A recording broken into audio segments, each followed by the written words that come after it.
ஆண்டவர் இயேசு கிறிஸ்துவில் அன்பு நிறைந்த சகோதரர்களே, சகோதரிகளே, இந்த நற்செய்தி பகுதியானது நேற்றைய நற்செய்தி பகுதியினுடைய தொடர்ச்சியாக கொடுக்கப்பட்டிருக்கிறது. நேற்றைய நற்செய்தி பகுதியிலே செல்வரான இளைஞர் இயேசுவை அணுகி நிலைவாழ்வை உரிமையாக்கிக் கொள்ள என்ன நன்மை செய்ய வேண்டும் என்று கேட்கிறார். இயேசு கட்டளைகளை கடைப்பிடிக்க சொல்லுகிறார். அந்த இளைஞர் இளமை முதல் இதை கடைப்பிடித்து வருகிறேன் என்று சொல்லுகிறார். கடைசியாக உமக்கு இன்னும் ஒன்று குறைவுபடுகிறது என்று ஆண்டவர் அவரிடத்திலே சொல்லி, உமக்குரியதை விற்று ஏழைகளுக்கு கொடும் என்று சொன்னவுடனே அவர் முகவாட்டத்தோடு சென்று விட்டார் என்கிற ஒரு செய்தியை நாம் வாசிக்க கேட்டோம். அதனுடைய தொடர்ச்சியாகத்தான் இன்றைக்கு ஆண்டவர் தன்னுடைய சீடர்களை பார்த்து சொல்கிறார், செல்வர் இறையாட்சிக்கு உட்பட முடியாது என்று சொல்கிறார். செல்வர் இறையாட்சிக்கு உட்படுவதை விட ஊசியின் காதில் ஒட்டகம் கூட நுழைந்துவிடும் என்று அவர் இவ்வளவு கடுமையான ஒரு உவமையை சொல்வதற்கான காரணம் என்ன என்பதனை நாம் சிந்தித்து பார்க்கவும், அதனைத் தொடர்ந்து பேதுரு, நாங்கள் எல்லாவற்றையும் விட்டு வந்து விட்டோமே, எங்களுக்கு என்ன கிடைக்கும் என்று கேட்பதற்கான பதிலுமாக அமைந்திருக்கிறது. அன்பார்ந்தவர்களே, ஆகவே இந்த நற்செய்தி நம்முடைய உள்ளத்தில் ஒரு ஆழமான கேள்வியை முன்வைக்கிறது. என்னவென்று சொன்னால், நமது வாழ்க்கையின் உண்மையான வழிகாட்டி யார்? நாம் சேமிக்கிற சொத்துக்கள், செல்வங்களா, அல்லது நம்மை படைத்த கடவுளா என்கிற ஒரு கேள்வியை நமக்குள் முன்வைக்கிறது. உலகத்தினுடைய பார்வையில் வெற்றியை தீர்மானிப்பது எது? ஒருவரிடத்தில் இருக்கக்கூடிய செல்வம், பணம், அதிகாரம், சொத்து இவைகளாக இருக்கிறது. ஆகவேதான் நம்முடைய ஊர்களிலே சொல்வார்கள், பணம் பந்தியில், குணம் குப்பையில் என்று சொல்வார்கள். அதுதான் உலகத்தினுடைய குரலாக இருக்கிறது. ஆனால் ஆண்டவர் இயேசு இதை மாற்றுகிறார். ஊசியின் காதில் ஒட்டகம் நுழைவது பற்றிய இந்த ஓமை மூலமாக, அப்படியானால் யார்தான் மீட்பு பெற முடியும் என்று சீடர்கள் கேட்பது போல, செல்வராயிருப்பது பெரிய பாவமா என்று கேட்பதற்கான ஒரு பதிலாக ஆண்டவர் சொல்ல விரும்புவதை பார்க்கிறோம். தொடக்கத்திலிருந்தே நாம் விவிலியத்திலே பார்க்கிறோம், கடவுளை பின்பற்றியவர்கள் சாதாரண மனிதர்கள் அல்ல. ஆபிரகாம் தொடங்கி யோபு, இன்னும் விவிலியத்தில் வரக்கூடிய எந்த கதை மாந்தரை எடுத்துக்கொண்டாலும் எல்லாருமே செல்வந்தர்கள் தான். அவர்கள் எல்லோரும் ஆண்டவரை பின்பற்றுவதை பெரிதாக நாம் பேசுகிறோம். அவர்கள்தான் மீட்புக்கான வழிகளை முதலில் சொன்னவர்களாக தென்படுகிறது. ஆகவேதான் சீடர்களுக்கும் என்ன தோன்றுகிறது, ஒருவர் செல்வராய் இருப்பது இறைவனுடைய வரம், இறைவனுடைய ஆசீர்வாதம், இறைவன் கொடுத்திருக்கக்கூடிய ஒரு மிகப்பெரிய கொடுப்பினை என்றெல்லாம் நாம் எப்போதுமே நினைக்கிறோம். நான் வளமாக இருக்கிறேன் என்று சொன்னால் அது இறைவன் கொடுத்த கொடை என்று தான் எப்போதுமே நம்ம சொல்லுகிறோம். அப்படி இருக்கிற போது, அப்படிப்பட்டவர்கள் இறையாட்சிக்கு உட்பட முடியாது என்று சொல்கிற போது சீடர்களுக்கே ஒரு சந்தேகம் வருகிறது. ஆகவே தான் கேட்கிறார்கள், ஆண்டவரே, அப்படியானால் யார்தான் மீட்பு பெற முடியும்? செல்வரே மீட்பு பெற முடியாது என்று சொன்னால், செல்வந்தராய் இருப்பதை கடவுள் அனுமதிக்கிறார் என்று சொன்னால், அவர்கள் மீட்பு பெறுவதை முடியாது என்று சொன்னால், அப்படியானால் யார்தான் மீட்பு பெற முடியும்? இந்த கேள்வி வருகிற போதுதான் ஆண்டவர் நம் எல்லாருக்குமான ஒரு பதிலை தருகிறார். அன்பார்ந்தவர்களே, செல்வராய் இருப்பது குற்றம் அல்ல.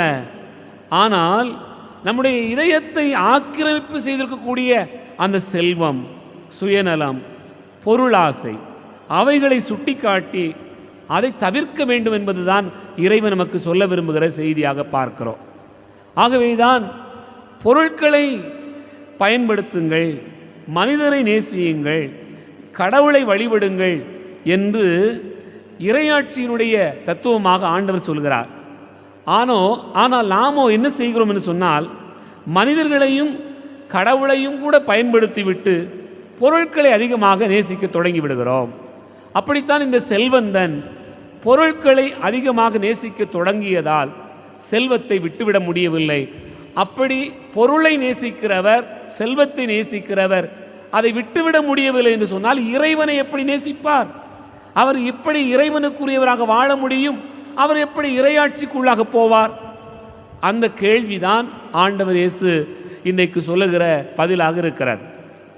என் அன்பார்ந்தவர்களே, செல்வத்தை முதன்மைப்படுத்துகிற ஒருவரால், பொருளை முதன்மைப்படுத்துகிற ஒருவரால் இறைவனை முதன்மைப்படுத்த முடியாது. அவருக்குரிய வழிகளை தேட முடியாது. அப்படிப்பட்டவர்கள் இருக்கிற உலகத்தில் ஊசியின் காதில் ஒட்டகம் கூட நுழைந்து விடும், ஆனால் செல்வர் இறையாட்சிக்குள் நுழைய முடியாது என்பதை ஆண்டவர் சொல்கிறார். ஆகவே விட்டுவிட முடியாத அந்த செல்வந்தன் தன்னுடைய செல்வத்தை விட்டுவிட முடியாத நிலையில் இறையாட்சியில் அவன் நுழைய முடியாது என்பதை சொல்கிறார். நற்செய்தியினுடைய 2வது பகுதிக்கு வருகிற போது, எல்லாவற்றையும் விட்டுவிட்டு வந்து விட்டோமே, எங்களுக்கு என்ன கிடைக்கும்? பேதுரு ஆண்டவர் இயேசுவை பார்த்து கேட்கிறார். அன்பார்ந்தவர்களே, விட்டுவிட முடியாதவருக்கு இறையாட்சி கிடையாது. ஆனால் விட்டு விடுகிறவருக்கு ஆண்டவர் தருகிற ஆசீர்வாதம் 3 நற்செய்தி நமக்கு சொல்கிறது. முதல் ஆசீர்வாதம் என்னவென்று சொன்னால், புது படைப்பின் நாளில் 12 குலத்தவரும் அங்கே வீற்றிருப்பார்கள். அரியணையில் வீற்றிருக்கிற போது நீங்களும் வீற்றிருப்பீர்கள். நீங்கள் ஆண்டவருக்காக இவைகளையெல்லாம் விட்டுவிட்டீர்கள் என்று சொன்னால், செல்வத்தை, பொருள் மீது இருக்கக்கூடிய பற்றினை, இன்னும் பலவிதமான தன்மைகளை எது பிரதானமாக கருதுகிறோமோ அவைகளை எல்லாவற்றையும் விட்டுவிடுகிற போது நமக்கு புது படைப்பின் நாளில் அரியணை வழங்கப்படும் என்பதுதான் முதல் செய்தி. 2வது செய்தி என்ன? இவை எல்லாவற்றையும் விட்டுவிடுகிறவர் என்ன பெறுவார்? இவ்வுலகில் சகோதர சகோதரிகளை, பெற்றோரை, இன்னும் எல்லா நிலவுலன்களை, இவை எல்லாவற்றையும் விட்டுவிடுகிறவர் அதை 100 மடங்காக பெறுவார் என்று ஆண்டவர் சொல்கிறார். அன்பார்ந்தவர்களே, பல நேரங்களில் நாங்கள் குருக்கள் நினைப்பது உண்டு. சில இடங்களிலே என்ன சொல்லுவார்கள் என்று சொன்னால், சில பங்குகளிலே நாங்களே கூட அனுபவித்திருக்கிறோம். ஃபாதர் அள்ளி கொண்டு போய் வீட்டில் கொடுத்துட்டாரு, அவங்க வீடு ரொம்ப செழிப்பாக இருக்குது அப்படின்னு சொல்லுவாங்க. அல்லது அது சில நேரங்களில் நடந்திருக்கவும் செய்யலாம். சில குருக்கள் வெளிநாடுகளில் இருக்கிற போது அவர்கள் நிறைய தன்னுடைய குடும்பத்திற்கு கூட செய்வதற்கான வாய்ப்பு சூழ்நிலை இருந்திருக்கலாம். அது எல்லாருக்கும் பொருத்தமானதாக இருப்பதில்லை. எல்லோரும் அதை செய்யக்கூடிய நிலையிலும் எந்த பங்கிலும் இல்லை. அவரவர் வாழ்க்கையை பார்த்து கொண்டு போவதே இன்றைக்கு இருக்கக்கூடிய சூழ்நிலையில் பெரிய சவாலாக இருக்கிறது. ஆனால் நான் என்ன நினைக்கிறேன் என்று சொன்னால், என் தந்தையை விட்டுவிட்டேன், என் தாயை விட்டுவிட்டேன், என் உடன் பிறந்தாரை விட்டுவிட்டேன், என் தந்தை எனக்காக தரக்கூடிய சொத்துக்களை கூட எனக்கு வேண்டாம், அவர்களுக்கே கொடுத்து விடுங்கள், நான் ஆண்டவரையே பற்றி கொண்டேன் என்று நானும் அப்படி சொல்லிவிட்டேன். என்னை சார்ந்த ஒரு சில குருக்கள், பெற்றோர் என்ன செய்திருக்கிறார்கள் என்று சொன்னால், யார் வேண்டுமானாலும் எப்படி வேணாலும் போட்டோம், ஆனால் உனக்கும் ஒரு பங்கு உண்டு என்று சொல்லி பங்கு கொடுத்திருக்கிறார்கள். எனக்கும் என்னுடைய அப்பா அப்படி பங்கு கொடுக்க வேண்டும் என்று வருகிற போது, அந்த பங்கே வேண்டாம், எனக்கு ஆண்டவருடைய பங்கே போதும் என்று சொல்லிக்கொண்டு நான் வந்தேன். அன்பார்ந்தவர்களே, வந்தவர்களுக்கு ஆண்டவர் தருகிற ஆசீர்வாதம் என்ன? இங்கே இருக்கக்கூடிய நீங்கள் எல்லாரும் பெற்றோராக இருக்கிறீர்கள். நீங்கள் இருக்கக்கூடிய எல்லாரும் நீங்கள் சகோதரர்கள் இருக்கிறீர்கள். நாங்கள் ஒரு நாள் கூட பட்டினி கிடந்ததாக தெரியவில்லை. ஒரு நாளாக எங்கேயாவது போவதற்கு ஒன்றுமே இல்லை என்று புலம்பியதாக தெரியவில்லை. எல்லாவற்றையும் நீங்களே பார்த்து கொள்கிறீர்கள். அதைத்தான் ஆண்டவர் 100 மடங்காக உனக்கு தருவேன். ஒரு தந்தையை விட்டவர், ஒரு தாயை விட்டுவிட்டவர், ஒரு சகோதரன் சகோதரியை விட்டுவிட்டவர் உலகில் எல்லாரையும் நிரம்ப பெற்றிருக்கிறார் என்பதைத்தான் ஆண்டவர் 100 மடங்காக தருவேன் என்று சொல்வதை நாம் பார்க்கிறோம். இதுபோல எனக்கு மட்டுமல்ல, சாதாரணமாக கடவுளுடைய வார்த்தை எடுத்து போதிக்கக்கூடிய பெரிய பெரிய போதனையாளர்களை நீங்கள் பாருங்கள்.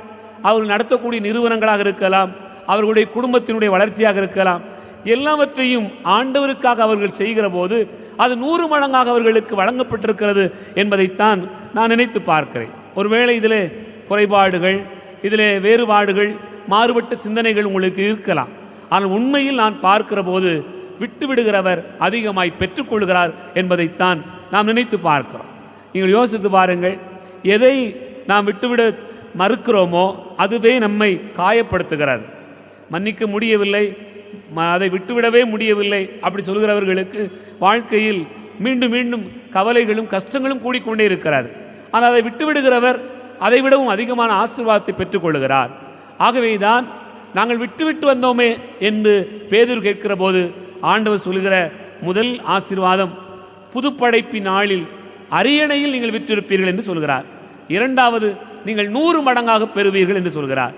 மூன்றாவது ஒரு ஆசீர்வாதத்தை ஆண்டவர் சொல்கிறார். என்ன ஆசீர்வாதம்? நீங்கள் நிலைவாழ்வை உரிமை பேராக பெறுவீர்கள் என்று சொல்கிறார். அது என்ன உரிமை பேரு? அன்பார்ந்தவர்களே, உங்களுக்கு கொடுக்க வேண்டிய உரிமை இருக்கிறது. நீ என் பிள்ளை அப்படின்னு சொன்னா ஒரு பெற்றோர் என்ன செய்வாங்க? அந்த பிள்ளைகளுக்கு எல்லாவற்றையும் செய்து கொடுப்பார்கள். சொத்து இருந்தால் கொடுப்பாங்க, வேலை இருந்தால் கொடுப்பாங்க, வீடு இருந்தால் கொடுப்பாங்க. ஏன்? அவன் என் பிள்ளைங்கிறதுக்காக அதுக்கு உரிமை உண்டு. வேறு பிள்ளைகளுக்கு கொடுக்கறது இல்லை, பக்கத்து வீட்டுக்காரங்களுக்கு யாரும் கொடுக்கறது இல்லை. நீங்கள் எவ்வளோ பெரிய சொத்து வச்சுருந்தாலும் கூட எளியவர்களுக்கு இல்லாதவர்களுக்கு கொடுக்கிற போது கொஞ்சம் வேணால் கொடுக்கலாம். ஆனால் மகனுக்கு கொடுக்கும்போது அது கடமையாகி விடுகிறது, உரிமையாகி விடுகிறது. அன்பார்ந்தவர்களே, ஆகவேதான் நாம் உரிமையின் மக்கள். ஆபிரகாமின் வழி வந்தவர்கள், ஈசாக்கின் வழி வரக்கூடியவர்கள், நாம் எல்லோரும் உரிமையின் மக்கள். ஆகவேதான் அது விவிலியத்தில் பல இடங்களில் சொல்லப்பட்டிருக்கிறது. ஆகவே கடவுளுடைய வார்த்தையின் பொருட்டு விட்டுவிடுகிறவர்களுக்கு இறையாட்சி அல்லது நிலைவாழ்வு என்பது உரிமை. ஆகவே நாம் எல்லோருமே உரிமையின் மக்களாக இருக்க முடியும் என்பதையும் ஆண்டவர் சுட்டிக்காட்ட விரும்புகிறார். ஆகவே நாம் நினைத்து பார்ப்போம். விட்டுவிட முடியாதவர் இறையாட்சிக்குள் நுழைவதில்லை. அவர் செல்வர் ஏழை யாரென்று இல்லை. எப்படிப்பட்டவராக இருந்தாலும் அவர் இறையாட்சிக்குள்ளாக போவதில்லை. விட்டுவிடுகிறவர் பெறுகிற ஆசீர்வாதம் 3, புதுப்படைப்பின் நாளில் அரியணையில் இருப்பார், 100 மடங்காக பெறுவார், நிலைவாழ்வையும் உரிமையாக்கிக் கொள்வார். சிந்திப்போம். ஆமென்.